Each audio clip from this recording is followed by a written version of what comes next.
If the retrograde energies have had you a little bit messed up, or maybe a lot messed up, that's okay. This new moon brings a light at the end of the tunnel, and we're going to talk about why. And it's important to know that this is the last new moon, this moon cycle with this new moon in Leo, an upcoming full moon in sidereal Pisces is the last new and full moons before eclipse season. So technically the next full moon marks the beginning of eclipse season. And so there's a lot of other astrological stuff happening that might be sort of affecting your life in a big way more than any individual moon cycle typically does. And so we'll talk about the greater context of what is going on astrologically on this episode, as always, along with yoga practices and journal prompts for this specific new moon in Leo, because that's what a Yogiscope is. Welcome to the Yogiscopes podcast.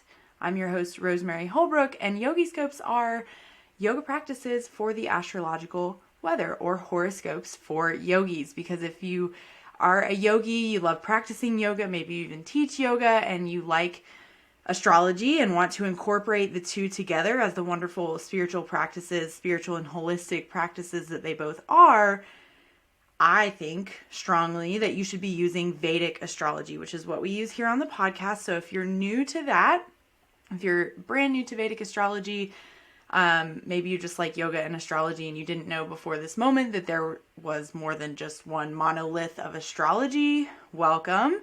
If you already knew that, welcome back.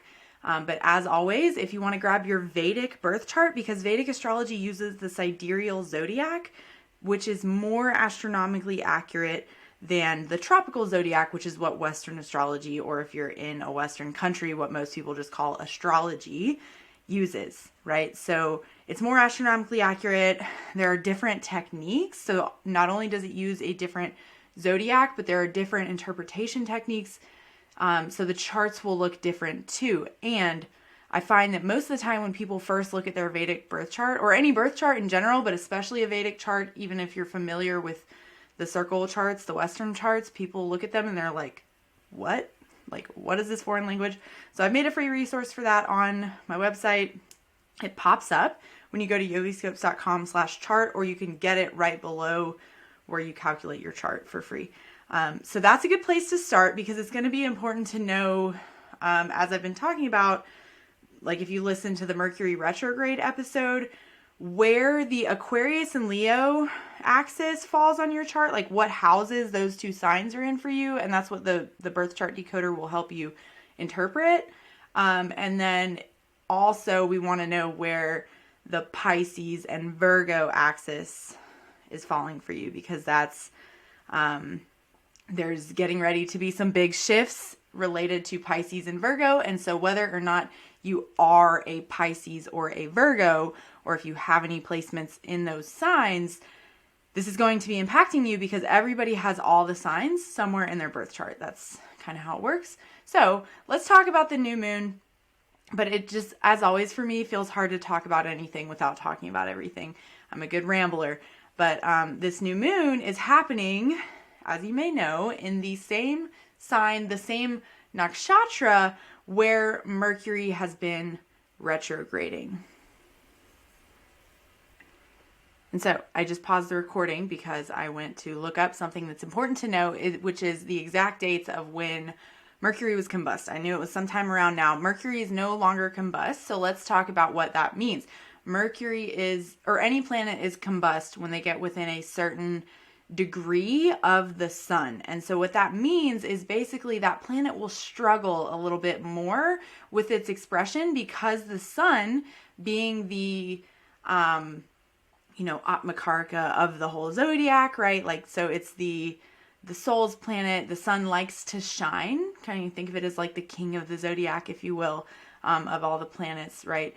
The sun can kind of be overbearing for other planets when they get close to it, according to Vedic astrology. And so when any planet is combust, it has a harder time expressing its whatever it wants to express, which we know for Mercury is communication. So communication, travel, these kind of things. So Mercury was combust between August 30th and September 13th. And so these 2 weeks, so Mercury retrogrades are always pretty challenging, always pretty noticeable. I covered that more in depth on the Mercury retrograde special episode.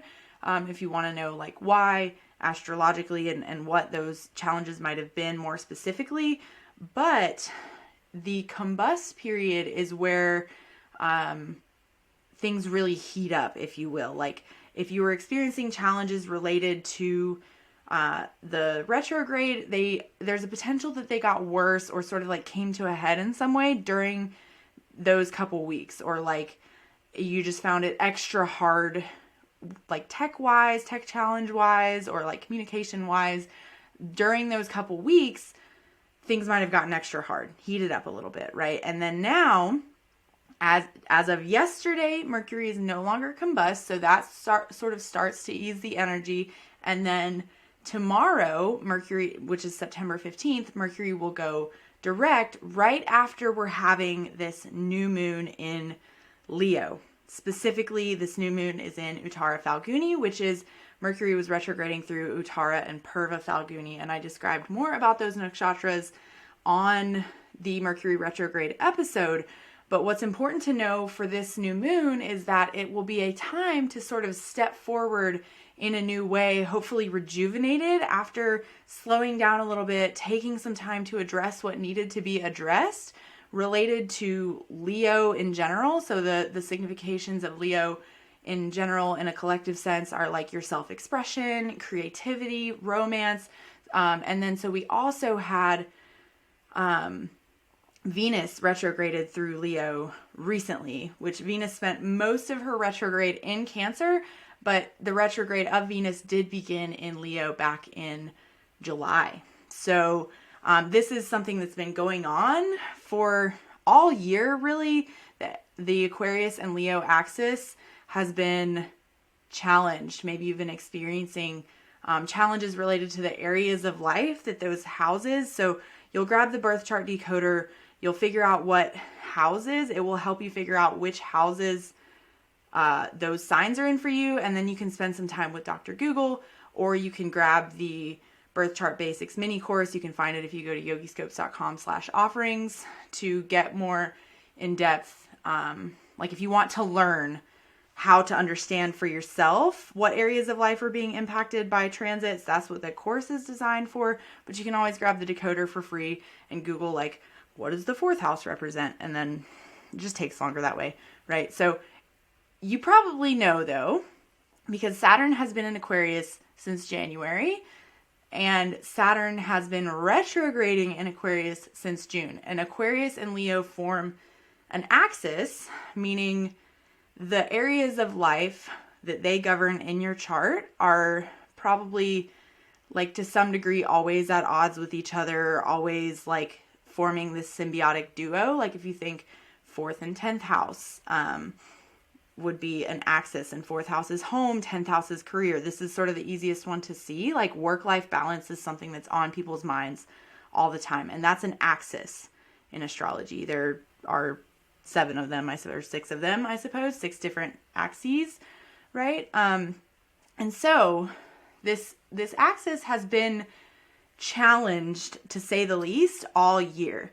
And then some of those challenges have probably been heating up since July, when Venus begun her retrograde in Leo. That's when we started. And actually, even before that, when Mars was in Leo, when Mars moved into Leo, Venus moved into Leo. We've been talking about this sort of like all summer.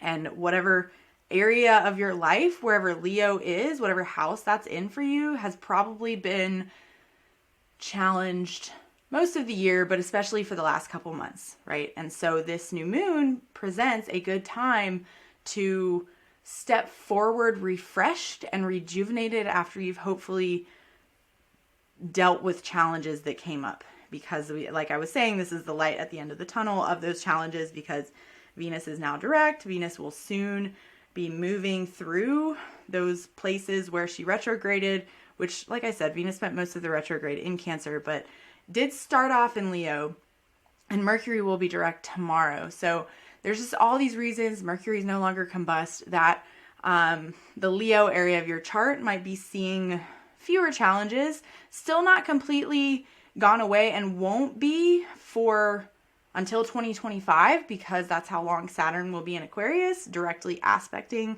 the sign of Leo, so directly impacting whatever area of your life where that sign is for you.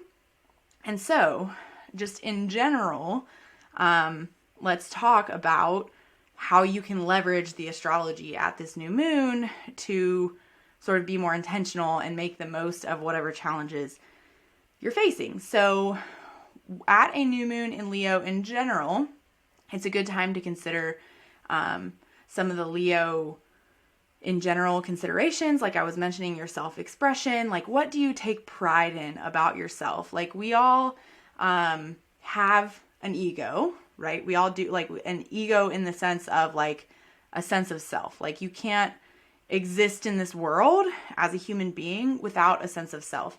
And so what in your sense of self really makes you feel that creative spark, makes you like light up with the romance of life, whether this is like actual romance with another person, if you're like a hopeless romantic, what in your life sparks that creativity? This is also deeply related to inner child work. So this consideration of like when you were a kid, before the weights of the world were on your shoulders, what did you love? What lit you up?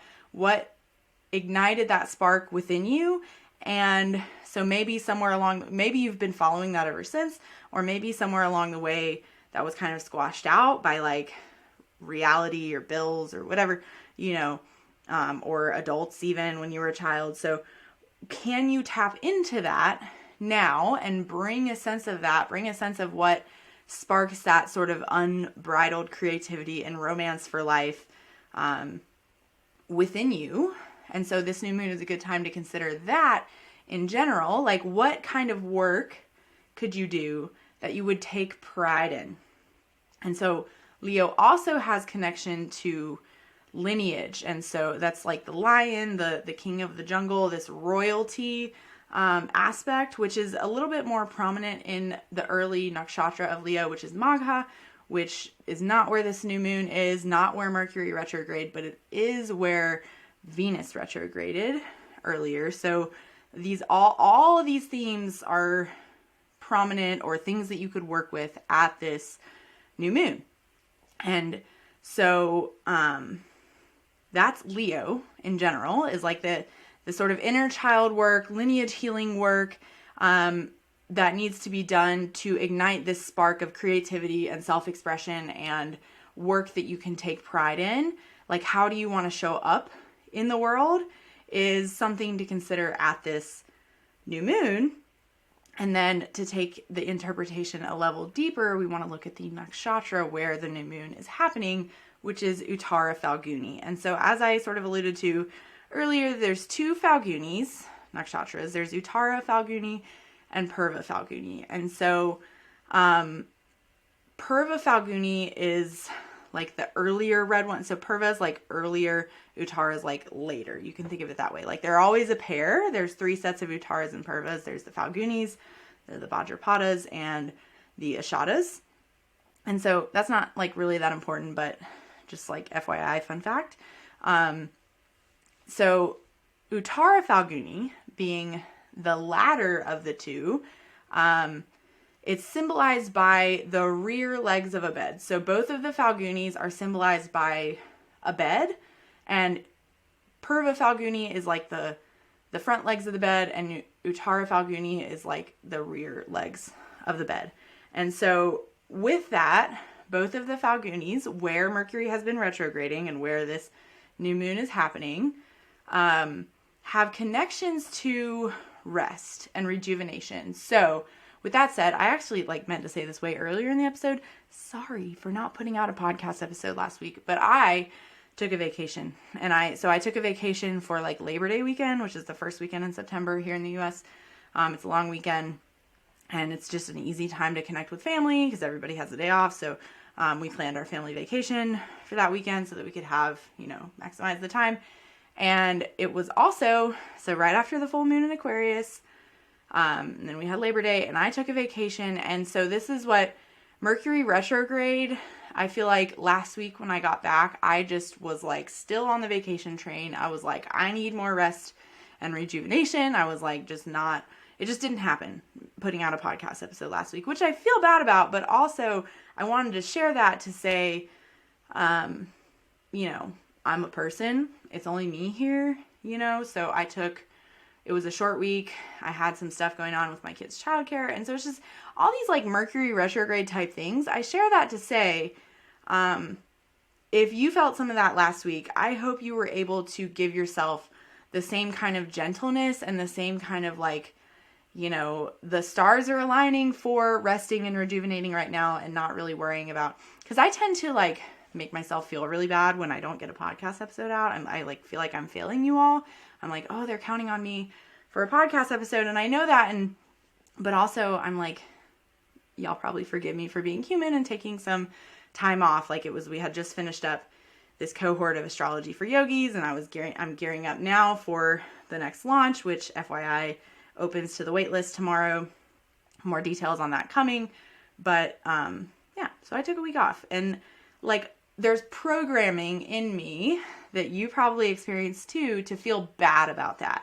But this Mercury retrograde has been a good time to just, if you are not feeling it, like if you're just like, I just can't keep going at this clip that I've been going at for so long, and you felt some need to slow down and find rejuvenation, I hope you leaned into that, and I hope you allowed yourself that. And if you didn't, maybe you take some time around this new moon to do that this weekend, whatever you can fit into your life.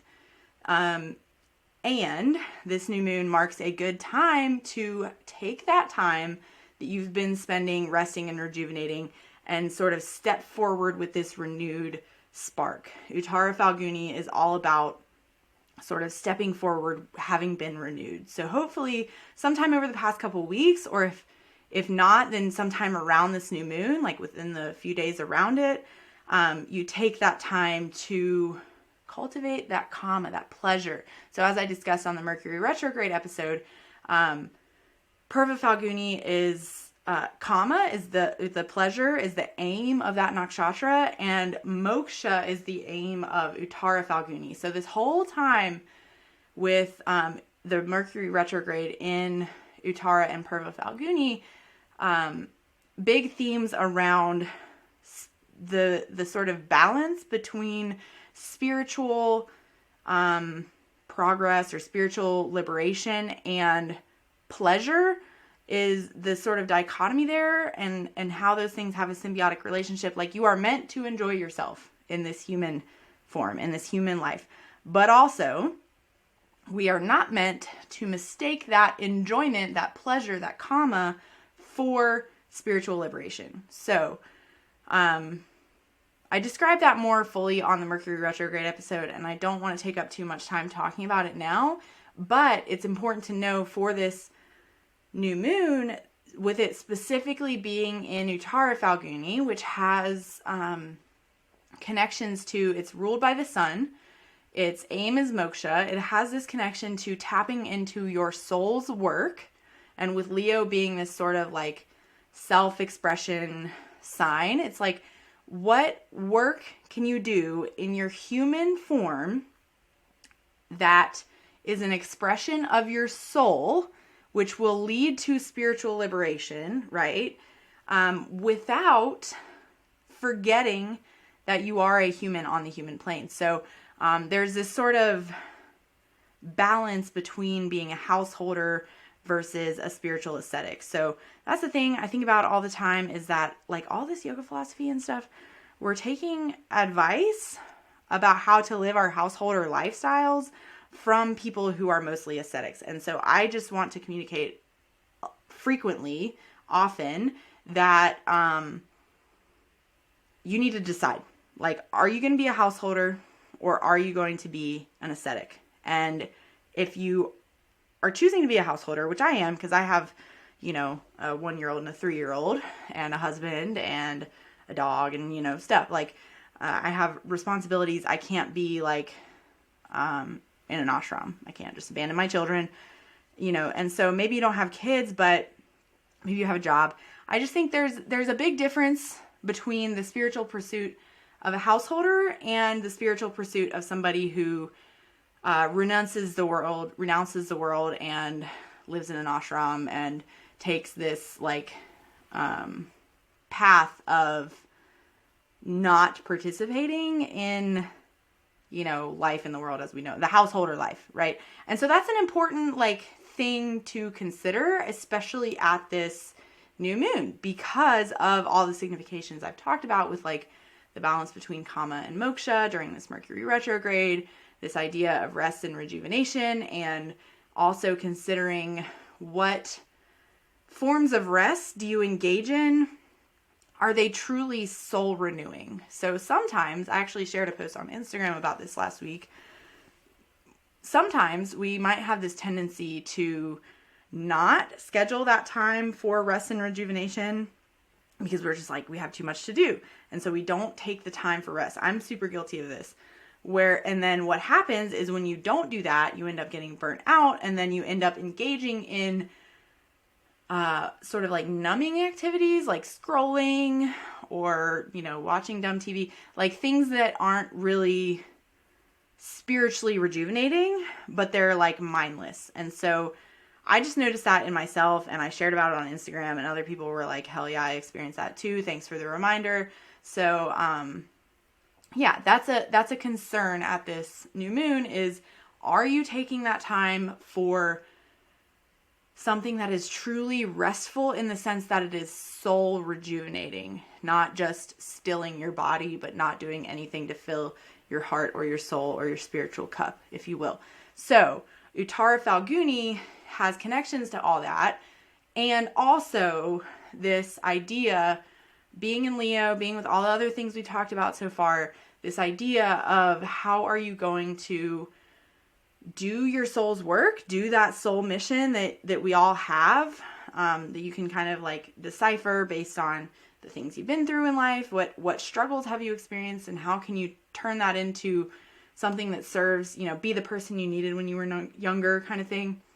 How can you do that without, Uttara Phalguni is all about working through those karmas, working through what you've been put on this earth to figure out without, in my opinion, and this might sound because a lot of people approach spirituality with the idea, or maybe not even on a conscious level, of the whole idea is moksha, the whole idea is transcending earthly stuff.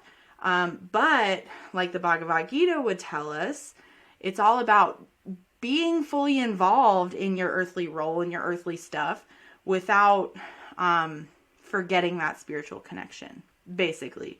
I hope I've sort of not confused you there. I hope I've communicated this idea that at this new moon, it's a time to consider how can you rejuvenate yourself so that you can pursue this soul's work without removing yourself from the world, is kind of the idea at this new moon. So just to sort of recap that all before we get into the yoga practices and journal prompts, the overall energies of this new moon are incorporating a preparation for returning to work after a resting period. So whether you took that time like I did during the time while Mercury was combust, that's really pretty much exactly the time, because August 31st I was gearing up to go on this vacation, and I didn't really get back into it until Monday of this week, which was yesterday. So, so maybe you took some resting time while Mercury was combust during that time, or maybe you haven't done that and you feel a little bit guilty of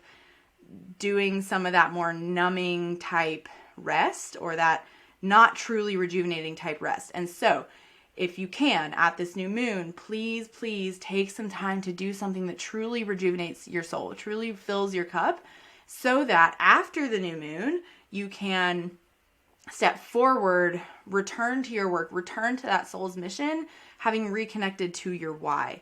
And so this will involve stepping forward out of this Venus and Mercury retrograde period out with intentionality.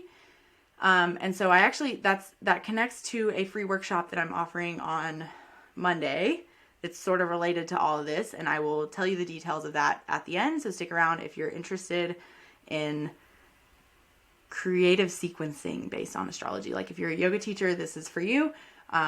If not, that's why I'm putting it at the end, so I don't have to bore you with it if it's not for you. And then, so another overall energy of this new moon is working through any emotional and or relational baggage that might impact your communication of your true self. So that has to do with that inner child work I was talking about and have been talking about since Venus went retrograde. So you could go back and listen to those 2 episodes, the Mercury retrograde and Venus retrograde episodes, for more on that. There's also a workshop in the membership about this specific inner child and generational healing, lineage healing work, so that you can more fully communicate your true self without any of the kind of, like if that was ever squashed in you when you were a kid, it's important to do the work to feel comfortable expressing yourself and shining in that way. And then it's also another overall energy of this new moon is it's a good time for spiritual growth through doing worldly work, working through your karmas rather than removing yourself from the world. So how can you be fully involved while being spiritually detached? How can you maintain that connection to the divine, not forgetting that you're a divine being having a human experience? And how can you throw all of yourself into work that you can take pride in? And hopefully the journal prompts will help you sort that out. So the yoga practices for this new moon in sidereal Leo are solar plexus chakra work. So we've been kind of incorporating that since Mercury went retrograde in Leo. Any kind of core strengthening, twists in your asana practice, sense, solar plexus chakra, core strengthening, that kind of stuff. I actually taught the class that I taught this week. Somebody told me they were experiencing heartburn as a result of the class. And I was like, that's a good indication of a solar plexus class for you. If it builds that heat in that way and kind of burns off things that need to be burned off, perhaps. And then also getting your blood get your blood pumping.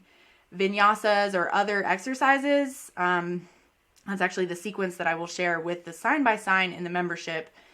It involves a lot of vinyasas, more than usual. I don't actually, in my classes, typically teach that many. And sometimes I even teach some vinyasa classes where we might do 1 or even 0 vinyasas in the whole class, and it still is a challenging practice. But this particular new moon is a good time to just get your blood flowing, because Leo rules over like the heart and the pumping of the blood. So get your heart going to connect with Leo. And then also take care of your vitality, like do some of that soul rejuvenating work. How can you incorporate more of that in your yoga practice? Because if you're like me, I'm guessing yoga is probably pretty soul renewing for you. And maybe, especially if you're a teacher, maybe you've gotten away from that, like class planning has kind of taken away your personal practice. Can you tap back into that, filling your own practice cup? And then I have a chant for you that will be perfect for this new moon in Uttara Phalguni, which is the, so I'll just tell you the translation of it. I guess the name of it is Atma Hridaye. Sorry, misprint. But Mercury retrograde makes me butcher my words, and at this point I just don't edit it out. Sorry, it's just I stumble over my words. So the translation is, may my life force be linked to my heart. May my heart be linked to the truth within, the truth that is eternal, the eternal which is unending bliss. And the chant goes like this: Atma Hridaye, Hridayam Mai, Aham Amrite, Amritam, Anandam, Brahmani. And that translates to, so I'll type the name of it. Or also, all of this is always in written form in the membership sign by sign that I share, because people tell me that's easier to refer back to have it spoken on the podcast and then have a written thing that you can just glance at in the membership. So yeah, that's what this new moon is all about. Can you link your life force, your vital energy, to your heart and keep that divine channel going. Your channel within yourself to the eternal, the anandam, the eternal bliss, right?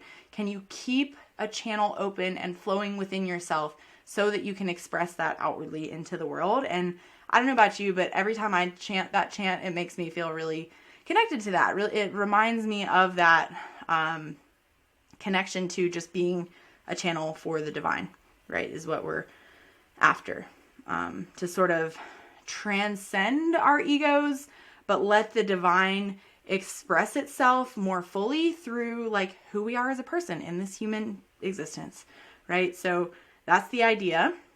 So your journal prompts for the new moon are: what work do you take pride in?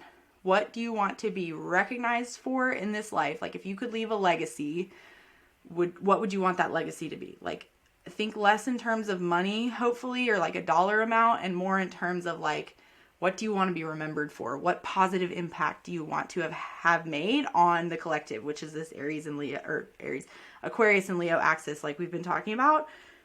And then what is the work of your heart that connects you to the eternal? You know, what strikes that chord within you? Or I should say your anahata, the unstruck sound within your heart that is just that channel to the divine. How can you bring more of that into your daily work, so that you feel like you can take pride in your contribution to the world, right? And second question, follow-up question, also related to Leo energy, is: are there places you have been too proud? Maybe you've been angry or easily offended or sort of a little bit haughty, a little bit high and mighty, self-righteous about maybe a cause that you care about. Is that coming up for you? This is a more shadow side of this energy. Is there any way or places you've been centering yourself and your ego over the work or over this message that you're hopefully channeling from the divine, right? And so finally, housekeeping announcements. I usually do these at the beginning, but I wanted to save them for the end. If you're on the waitlist for Astrology for Yogis, if you're not, you can go to yogiscopes.com/AFY-waitlist and get on the waitlist, because there's going to be about a $600 discount for folks that are on the waitlist, and a very special bonus that you won't want to miss out on. Enrollment begins tomorrow, September 15th. I will send the email out sometime tomorrow afternoon. I have a couple last things, tech things, really logistical things to kind of iron out before I can officially open enrollment. And let me tell you what, every single tech thing this week has taken me about 10 times longer than it should have, thanks Mercury retrograde. That's why I don't open enrollment until after Mercury is direct. And then after a little bit, like after the shadow period, is when it opens for everybody, because I'm hoping the folks on the wait list, like, you know something about the program, you've been hearing me talk about it, you're like maybe a little more interested, and you've maybe been listening to my podcast for longer, you can kind of forgive me if there's tech challenges, and I can get those worked out before I open it to the public on September 22nd. Meanwhile, whether you feel ready for this big program or not, I'm offering a free training, a free creative sequencing based on Vedic astrology masterclass. It is Monday, September 18th at noon Eastern time, so 12 p.m. If you can't make it live, I will of course send a replay, but if you can make it live, it's live with me. It's on Zoom. It's not like some webinar Rahuvian, like smoke and mirrors where I'm broadcasting a live to you. Like, you're going to be on Zoom with me. I'll be able to see you unless you turn your camera off. Like, we'll be in a Zoom room together. It'll be interactive, if you will. And there will be time at the end for Q&A. And there's a special bonus for showing up live that if you sign up for the replay, you will get the Q&A, but you won't get this special bonus, which is the best resource I've ever made for sequencing around Vedic astrology. It's a resource actually from the Astrology for Yogis course that could be helpful for you if you want to build your classes and sequences around Vedic astrology, to just kind of, everybody always tells me it's so vast and they feel like they can never learn all that. They can never hold all of that into their head. And I've made this resource so that you don't have to. It's like a cheat sheet, if you will. And so in the masterclass, we'll talk over the very basics of Vedic astrology and how you can apply that to your classes. So that's why it's really geared towards yoga teachers. It's more about sequencing. So maybe you sequence your home practice. Maybe you don't teach and you have a home practice and you want to figure out how to align with these energies more in your practice. It could be useful for that, but it is geared towards yoga teachers and towards, like, people have told me often that class planning is such a hurdle for them that they either spend hours and hours that you're not getting paid for usually you're only getting paid for when you show up and teach. So we all want to deliver these classes to our students that land right on time, that connect to them in a soulful way and soulful, inspiring way. And what I hear from people is either they class plan and it takes them forever and it just feels like too much and it's hard to like avoid trying to teach everything you know and boil things down into a simple and cohesive message. Like, people are like, how do I incorporate the Dharma talk? Like, what do I say to make the philosophy land in my class? These kind of things. Or people are like, bump that, that's way too much. And then I get to class and I have this huge plan and the people that show up are different. So I just quit planning and just started teaching to people that are in my class. But then that leaves something to be desired, because if you don't have a cohesive theme going in that you can adapt to the people in front of you, your classes are going to lack that depth. And maybe in some situations that's okay. Like, I hear people say that in gym yoga they don't care about that, but I'm here to tell you that's a myth. As a person who kind of got my start in gym yoga, and if it wasn't for gym yoga, I would have never been introduced to all of this that I do now, which is why I still teach in a gym. You can listen to my story on the first episode of The Science of Light if you want to hear more about that. But I'm here to tell you that's a myth. I'm here to tell you people are spiritual, whether you encounter them at the gym or at a fancy bougie yoga studio. And if you are able to distill the message in a way that doesn't feel hoity-toity or like too spiritually lofty, like what I call an upper chakra or a vata imbalance, that it lands in a grounded way, that's what this workshop will help you with, so that you can plan your classes using astrology. So there's going to be a little bit of basics astrology in there, but more practical applications of how you can use astrology without having to be an astrologer or without having to memorize all this vastness. That's what the Show Up Live bonus cheat sheet will be for, how you can use this stuff to create a clear message that you can still tailor to the people in front of you, so that you have a more succinct and cohesive plan. And a sort of side effect of learning this stuff and applying it to your approach to teaching is you get your personal practice back. Because I don't know about you, but it used to be for me, and what I still hear from people is it's hard to shut off that teacher brain. And so anytime you're practicing yoga, either in your house or going to another teacher's class, your brain is only on applying it to your teaching. And I think when you learn these techniques to sequence and create your class plans more efficiently, and Vedic astrology is the tool to do that, you get your personal practice back and you get to fill your own soul's cup, which is perfect for this new moon. So I hope you'll join us. It's free. Go to yogiscopes.com/masterclass to register. That's all you have to do is just sign up there, add your name to the list so you get emailed the Zoom link. And yeah, and I'll see you there, hopefully. If not, you'll get the recording afterwards. And you're also more than welcome to email me your questions in advance. If you can't make it, you just reply to any of the emails you get about it. Every single email you get from Yogiscopes, if you reply to it, it comes directly, like it pops up on my phone. So that's how you get in touch with me if you want to. Yeah, so I hope to see you there. I hope you have a beautiful and blessed new moon. And we'll be back to talk about the Virgo and Pisces axis, which is, in the upcoming eclipse season, which I alluded to but didn't quite get to talk about. So please remember to keep your feet on the ground, your head in the stars, and stay in the light. Until next time, friends.